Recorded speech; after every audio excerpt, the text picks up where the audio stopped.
Hello YouTube family, कैसे हैं आप सब। मैं निखिल आपके साथ, और आपको पता है मैं इस चैनल पे व्लॉग के साथ साथ अलग अलग तरीके की रिएक्शन वीडियो भी लेके आता रहता हूं। तो आज मैं आपके लिए लेके आया हूं एक और अच्छा रिएक्शन वीडियो। चैनल है द देशभक्त, नाम सुना होगा आपने इस चैनल का। और काफ़ी वक्त से चर्चा थी शाहरुख खान के पठान मूवी को लेकर, काफ़ी कंट्रोवर्सी हो रही थी कि वो भगवा कुछ पहन के उन्होंने डांस वांस किया। मुझे कुछ खास लगा नहीं यार, तुम लोग इतना ज़बरदस्ती लोग शाहरुख खान को ट्रोल कर रहे हैं। मतलब अगर किसी के बराबर नहीं पहुंच सकते तो उसको गिरा दो, उसको अपने बराबर नीचे ले आओ। पर ठीक है, शाहरुख खान सर ने कह दिया कि भाई वो कोई पत्ती नहीं है, कोई पौधा नहीं है जो छोटी मोटी आंधी से उड़ जाए। तो चलिए देखते हैं वीडियो। उन्होंने बताया है कि अब जो जिस रंग की बात की जा रही है, भगवा रंग की, उसको किस तरीके से जो लोग इन पे आरोप लगा रहे हैं उन्हीं ने ही गलत तरीके से इस्तेमाल किया है। तो चलिए शुरू करते हैं इस वीडियो को।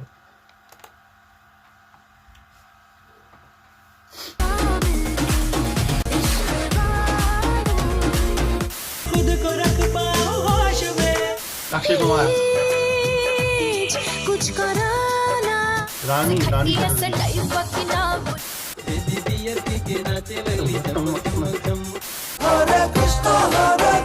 भुखमरी, बीमारी, बेरोजगारी, बढ़ती महंगाई, बॉर्डर इशू छोटी मोटी बातें हैं आजकल। पिछले हफ्ते हमारे देश में सबसे ज्वलंत मुद्दा रहा बिकिनी।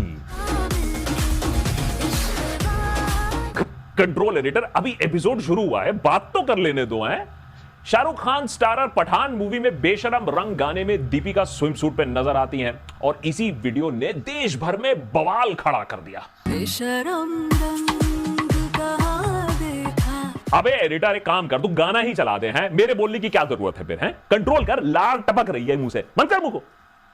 तो हुआ यूं कि हमारे देश में बड़े बड़े पर्दे पर स्विमिंग सूट वैसे तो कोई नई चीज है नहीं। करीबन 80 साल पहले मीनाक्षी शिरोडकर ने एक मराठी फिल्म ब्रह्मचारी में पहली बार स्विम सूट पहना था। For context, very interesting fact, Meenakshi Shirodkar Shilpa और नम्रता शिरोडकर की दादी थी। वैसे तो डैडी कूल होता है, यहां तो दादी कूल है। 1958 के दिल्ली का ठग फिल्म में नूतन ने भी स्विम सूट पहना, और फिर शर्मिला टैगोर ने तो भाई क्रांति ही ले आई। वो स्विम सूट पहना एन इवनिंग इन पेरिस 1967 और आमने सामने में, और फिल्म फेयर के फोटोशूट के लिए 2 piece bikini, nuclear bomb in India. लोगों की आंखें चार, लेकिन तब भी देश और धर्म इतना संकट में नहीं आया जितना ये 50 साल बाद दीपिका के बिकिनी के वजह से आ गया है। ऐसा क्यों? देखिए, धर्म, मर्यादा, सभ्यता के जो तालिबान मेरा मतलब है कि ये जो मर्यादा सभ्यता के जो ठेकेदार हैं, उन्हें दिक्कत बहुत हुई दीपिका के बिकिनी से।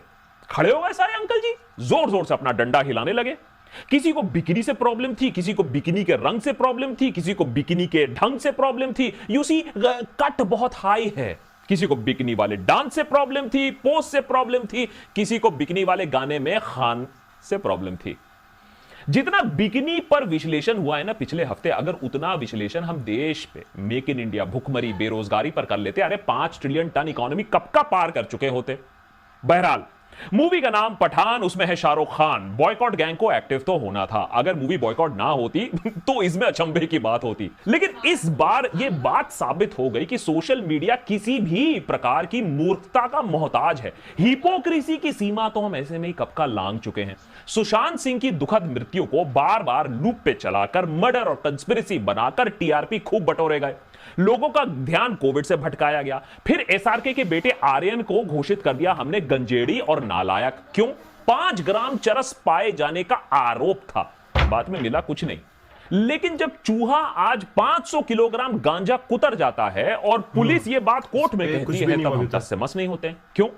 क्योंकि बॉलीवुड की बात ही कुछ और है। उसे रगड़ना, उसे बॉयकॉट करने में जो मजा आता है। तो ब्रह्मास्त्र के बाद पठान ने कर दिया है हिंदू धर्म का अपमान, गेरुआ बिकिनी पहनकर। सदियों पुरानी परंपरा अब आई है खतरे में। जो आस्था, जो धर्म, जो विश्वास हजारों साल के मुगल और ब्रिटिश राज पर ना टूट पाई, आजकल लड़खड़ा जाती है एक बिकिनी से। या फिर लोगों का सी बनाना आजकल थोड़ा ज्यादा आसान हो गया है। ये बात आप खुद ही समझ लीजिए। लेकिन इस बार पासा शायद उल्टा पड़ गया। पठान शायद बाजी मार ले गया, कम से कम अभी के लिए। वो कैसे? रुको जरा, सबर करो। पहले सब्सक्राइब बटन तो दबा लो, पूरी कहानी बताता हूं। और अगर देशभक्त पे हमारा काम आपको पसंद आता है तो patreon.com/देशभक्त पर जाकर हमारे एक चैनल को एनुअल सब्सक्राइब मेंबरशिप करो, भी शेयर आप करो। ले सकते हैं। मेंबरशिप चलिए नहीं है, पहले पर शुरुआत सब्सक्राइब करो। करते हैं धर्म के नए और उभरते रखवाले, जो नए हमारे लीडर हैं नरोत्तम मिश्रा जी। होम मिनिस्टर हैं मध्य प्रदेश के, हल्के में मत लीजिएगा। उन्होंने डंका बजाकर यह ऐलान कर दिया कि ये दीपिका की जो बिकिनी है ये ऑब्जेक्शनेबल है। इसे गंदे पोल्यूटेड माइंड ने बनाया, गंदी सोच वालों ने ये गाना बनाया है। काश कोई नेता अगर ऐसा होता जो गंदे पोल्यूशन के बारे में, एयर पोल्यूशन के बारे में भी इतना आग बबूला होता। लेकिन मिश्रा जी ऑनेस्ट इंसान है। प्रॉब्लम बिकिनी से ज्यादा है या दीपिका से ज्यादा है, ये खुद ही बता दिया। दीपिका पादुकोण जी टुकड़े टुकड़े गैंग की समर्थक रही हैं जेएनयू वाले उसमें। मैं ये निवेदन करूंगा कि इसके दृश्यों को ठीक करें, वेशभूषा को ठीक करें, अन्यथा मध्य प्रदेश में इस फिल्म को अनुमति दी जाए या न दी जाए, ये विचारणीय प्रश्न हो। उधर महाराष्ट्र में राम कदम जी ने भी बोला कि पठान फिल्म के प्रोड्यूसर को संतों, महात्माओं, हिंदू संगठनों और सोशल मीडिया पर उन सैकड़ों लोगों के सामने सफाई देनी होगी कि उन्होंने गेरुए रंग में यह बेशरम नाच क्यों किया है, ये स्किन शो क्यों किया है। क्या फिल्म के निर्माता और निर्देशक का यह दायित्व नहीं है कि सामने आकर के जो साधु संतों द्वारा आपत्तिजनक बातें प्रस्तुत की गई है उस पर वे अपना रुख स्पष्ट करें। और जब धर्म खतरे में आया ही है तो साध्वी प्रज्ञा ने भी बम फोड़ नहीं, मैंने अपने बातों से ये बात बयान कर दी जिसमें विस्फोटक ये बयान दिया कि देखो इस मूवी का बहिष्कार होना चाहिए। अगर आप में शर्म है, अगर आप अपने को हिंदू मानते हो तो ये पिक्चर नहीं देखोगे, और ऐसे लोगों का जबड़ा तोड़ देना चाहिए जो ऐसी पिक्चरें बनाते हैं। अब भगवा को अगर कोई अपमानित करेगा तो उसको मुंह तोड़ जवाब नहीं, उसका मुंह तोड़ के हाथ में रखने की हिम्मत रखते हैं। क्या मैं हिंदुओं से आह्वान करती हूँ उसकी कोई फिल्म ना देखे। देखो सीरियसली बोलो तो बात तो सही है, अगर धार्मिक भावनाओं को चोट पहुंची है तो माफी मांगनी चाहिए। लेकिन उससे पहले एक सवाल, अगर धार्मिक भावनाओं को ठेस पहुंची है तो गाना रिलीज हुआ कैसे? क्या फिल्म सर्टिफिकेशन बोर्ड जेएनयू में बैठती है? क्या उसके मेंबर्स कांग्रेस, आम आदमी पार्टी, टीएमसी से ठुसे हुए हैं? क्या सर्टिफिकेट बोर्ड से पहले सवाल नहीं पूछने चाहिए? और अगर सेंसर बोर्ड की बात नहीं माननी है तो हटा दो बोर्ड को, तालिबान रूल लगा दो। अरे मेरा मतलब है कि ठेकेदारों का रूल लगा दो। देश के हर चौराहे में फैसला करवाओ इस चौराहे पे पिक्चर चलेगी या ना चलेगी। और इससे पहले कि दीपिका को भी चौराहे पर घसीट के कोड़े पड़े, कुछ अजीब और गरीब हुआ पिछले हफ्ते। उसी सोशल मीडिया पर जहां बिकिनी बहिष्कार हो रहा था, जहां गेरुआ रंग का अपमान को लेकर लोग उल्टियां कर रहे थे, जहां रिटायर्ड आईपीएस ऑफिसर बिकिनी के अंदर जूम इन करके झांक रहे थे, उसी मीडिया में गेरुआ का सैलाब आ गया। उस जमाने से जब गेरुआ ना किसी धर्म का अभिन्न अंग था, और जब आज के गेरुआ के रखवाले तब गेरुआ रंग में अश्लीलता और हिपोक्रेसी की सीमाएं पार कर रहे थे। देख लीजिए खुद ही, आज दिल्ली में भारतीय जनता पार्टी के मुखिया हैं श्री मनोज तिवारी, गेरुए रंग में बेबी को बियर पिला रहे हैं और फुदक फुदक कर नाच पी रहे हैं। अम्मा एडिटर एक बात बताओ, एक गेरुआ और बियर तो ठीक है, ये साथ में या इंसान फुदक के ऐसे अश्लील नाच क्यों कर रहा है? लग रहा है हर 2 सेकंड में इलेक्ट्रिक के झटके मिल रहे हैं हमारे मनोज जी को। हैं? ये कैसा गाना है? और ये तो कुछ भी नहीं है, भारतीय जनता पार्टी के माननीय सांसद रवि किशन को देखो, गेरुआ देखकर इतना भूख। अरे अबे खा जाओगे क्या? एडिटर बंद कर। अरे यार ये पोर्नोग्राफिक कंटेंट समझकर YouTube वीडियो डिलीट कर देगा। अबे चैनल खतरे में आ जाएगा, ऐसी बातें मत करो। और वैसे ये भी बता दूं, दीपिका और एसआरके इतना फुटेज खा रहे हैं। अरे ये काम सूत्र वाला पोस्ट तो रवि किशन पहले ही कर चुके हैं, देख लो साइड बाय साइड कंपैरिजन। देखिए कितने पढ़ाई लिखाई की हमने भी है। और ये क्या देख रहे हैं? अरे ऊपर का गेरुआ कुर्ता और नीचे पैजामा गायब। राम। क्या इस गाने को करते समय अक्षय कुमार को यह नहीं लगा कि धर्म का अपमान हो रहा है? हाँ अच्छा ठीक है, मैंने अब मान लिया कि वो कनेडियन है, लेकिन इसका क्या मतलब है कि वो भारतीय संस्कृति का ऐसे खुलेआम मजाक उड़ाएंगे? है अक्षय कुमार, माफी मांगो। अबे क्या बच्चे की जान लेगा? जान तो लेंगे अक्षय, क्योंकि अगर गेरुआ का अपमान किसी बॉलीवुड में स्टार ने किया है तो अक्षय तुमने किया है। यहां देखो हैं, कटरीना के गेरुए साड़ी को कितनी गंदे विचारों, कितनी गंदी निगाहों से देख रहा है? खजुराहो की मूर्तियां भी देखकर कह रही होंगी यार ये थोड़ा ज्यादा नहीं हो रहा है अब? इस गाने को सुनकर भक्त मंडली, नेतागण, आईटी सेल टपक गए, लेकिन धर्म का अपमान तब नहीं हुआ। क्यों? बिकॉज बिकिनी नहीं है। क्या साड़ी बिकनी से कम सेक्सी है, कम रिवीलिंग हो सकती है? और देखो अक्षय के रिएक्शन को माजा का बोतल समझकर पी जाएगा कटरीना को, ऐसा लग रहा है। और ये है श्री दिनेश लाल निरहुआ का एक फिल्म का गाना है। वैसे तो बीजेपी के आजमगढ़ से सांसद है, लेकिन देखिए इस गाने में विमेन्स राइट और विमेन ऑन द टॉप की कुछ लग रहा है बातें चल रही हैं।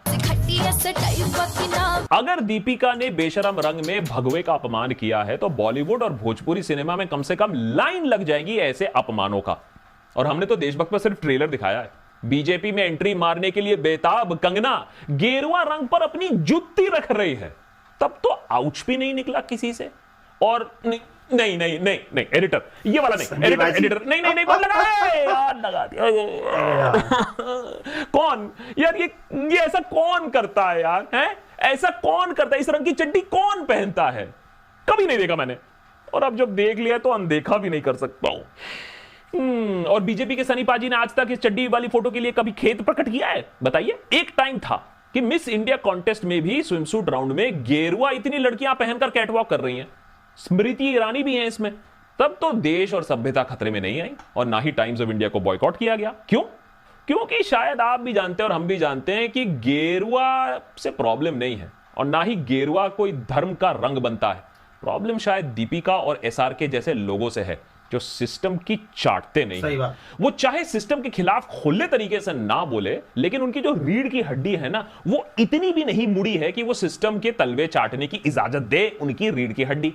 और ये सिस्टम को भी मंजूर नहीं है, ठीक जैसे सिस्टम को यह बात मंजूर नहीं है कि खान्स आज भी बॉलीवुड और सैकड़ों दिलों पर आज भी राज करते हैं। इतना कुछ करने के बाद इस पूरे बिकनी बहिष्कार में हमें एक सबक तो जरूर मिलता है कि सुशांत के नाम पर हमें 3 महीने तक सी बनाया गया, आर्यन खान के नाम पर 2 महीने तक, ब्रह्मास्त्र का बॉयकॉट 1 महीने चला, जिसके चलते पब्लिसिटी इतनी मिली कि एक एवरेज ब्रह्मास्त्र पिक्चर भी कम से कम 400 करोड़ का धंधा तो कर ही गई, कम से कम अपने कॉस्ट रिकवर कर लिया। पठान का पहला बॉयकॉट तो बैकफायर इसलिए हुआ है कि हमारी जो डोमेस्टिक जो ठेकेदार हैं उनका गेरुआ पोल खुल गया। लेकिन बॉयकॉट और भी होंगे। लेकिन इस फ्री पब्लिसिटी के बाद देखना क्या है कि पठान बॉक्स ऑफिस पे कैसे परफॉर्म करती है। अगर आपको बॉयकॉट करना है पठान या कोई और पिक्चर जरूर करिए, आपकी डेमोक्रेटिक राइट बनती है किसी चीज को बॉयकॉट करने के लिए, बहिष्कार करने के लिए। बहुत लोगों ने अपने ऊपर का माला जैसे बॉयकॉट करके रखा है। लेकिन बॉयकॉट और गुंडागर्दी में फर्क है। धमकी देना, फुटकर नेताओं का सेंसर बोर्ड बन जाना, थिएटर के सामने उपद्रव करना, बंदर बन जाना, ये हरकतें पाकिस्तान के तालिबान की तरह है। जब आप धर्म का सहारा लेकर धर्म के नाम पर अपने आप को तुर्रम खान समझते हो और कानून को अपने हाथ में ले लेते हो।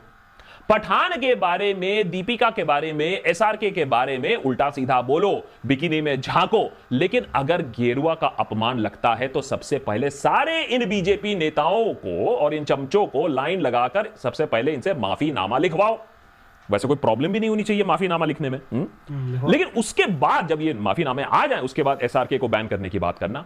लास्ट में 2 दिलचस्प चीजें बताऊंगा जाने से पहले। सोशल मीडिया एक्सपर्ट्स ने गहरी छानबीन करने के बाद यह पता लगाया कि दीपिका जो थोड़े समय के लिए जो गेरुआ बिकनी पहनती हैं इस पूरे गाने में, उसमें बेशरम रंग का तो उच्चारण हुआ ही नहीं है, तो कंट्रोवर्सी कहां का। और दूसरा, पिछली बार दीपिका की नाक, दीपिका का सर कटवाने की बात हुई थी, टीवी न्यूज रूम में तलवारें निकली थी। नतीजा यह हुआ था कि संजय लीला भंसाली की पद्मावत 2018 में 300 करोड़ रुपए प्लस बॉक्स ऑफिस में कमा के चली गई। तो देखना इस बार है कि इतनी पब्लिसिटी के बाद पठान कितना कमाती है, या पिक्चर इतनी बेकार निकलेगी कि इतना पब्लिसिटी होने के बाद फ्लॉप हो जाए। अगर ऐसा होता है तो मैं भी बॉयकॉट कर दूंगा। नेता टाइप आधा काम मत करो, सब्सक्राइब के साथ साथ बेल आइकॉन भी दबाओ। यार बहुत ही मतलब सेंसिबल बात, लॉजिकल बातें की हैं और प्रूफ के साथ की हैं, जो आजकल देखने को नहीं मिलता है। तो मैं भी मेरे कई दोस्तों को बोलता हूँ, अगर आप किसी भी चीज़ को सपोर्ट करते हैं, किसी भी पार्टी को, या आपका पर्सनल चॉइस है, आपका अधिकार है, देश के कानून में हर एक इंसान को अपना अपना अधिकार है, आप अपनी बात रख सकते हैं, बट थोड़ी सी दिमाग और थोड़ा सा लॉजिक प्रूफ हो आपके पास चीज़ों का, तो आप आर्ग्यूमेंट करें तो अच्छा लगता है। मेरे पास भी मेरे बहुत सारे जानकारों के व्हाट्सएप आते हैं कि तू ऐसा है, तू रवीश कुमार का चमचा है, तू उसका वो चमचा है, उसका ये है, उसका वो है। मैं क्या बात करूं उनके पास, क्योंकि फिर मतलब लॉजिकल बात नहीं होती ना, फिर उनको काउंटर करने के लिए मैं कुछ बोलूँ फिर वो फिर सीधा फिर गाली वाली बात आ जाती, तो फिर मैं ज़्यादा लॉजिक लगाता फिर तो मैं बोलता हूँ हाँ मैं हूँ, जो तुम बोल रहे वो हूँ, मस्त रहो। तो ये है। तो यार देखो मूवी देखो यार, अब मज़े के लिए बनी है, इतने साल बाद शाहरुख खान वापस आ रहा है, और ये तो स्पाई एजेंट में बनी हुई है, भारत का ही फौजी है वो, मतलब एजेंट बन के नजर आएंगे फिल्म के अंदर। और देखो मानो या ना मानो, अगर दुनिया भर में कोई हॉलीवुड या बॉलीवुड स्टार की बात करें ना, तो सबसे फेमस स्टार जो है ना कोई, वो शाहरुख खान है, उनसे बड़ा स्टार है नहीं कोई दुनिया में। इंडिया को रिप्रेजेंट करता है ना जो बंदा, वो शाहरुख खान है। ना आमिर खान करते, ना अक्षय कुमार करते। आपको शायद मजाक लगेगा, शायद हमारे देश के प्रधानमंत्री को या राहुल गांधी को भी इतने लोग नहीं जानते विदेश में जितने शाहरुख खान को जानते हैं। तो प्लीज़ रिस्पेक्ट, हमारे सिटीज़न है वो, देश का सुपरस्टार है। और देखें मूवी, अच्छी लगे तो कमाई करे, भगवान करे फिल्म अच्छा चले, नहीं लगे तो हम भी नहीं देखेंगे। लाल सिंह चड्ढा अच्छी नहीं थी, बाइकआउट हुआ, पर वो फिल्म भी इतनी अच्छी नहीं थी, लोगों को नहीं पसंद आई। अगर फिल्म अच्छी हो पठान तो ज़रूर देखेंगे।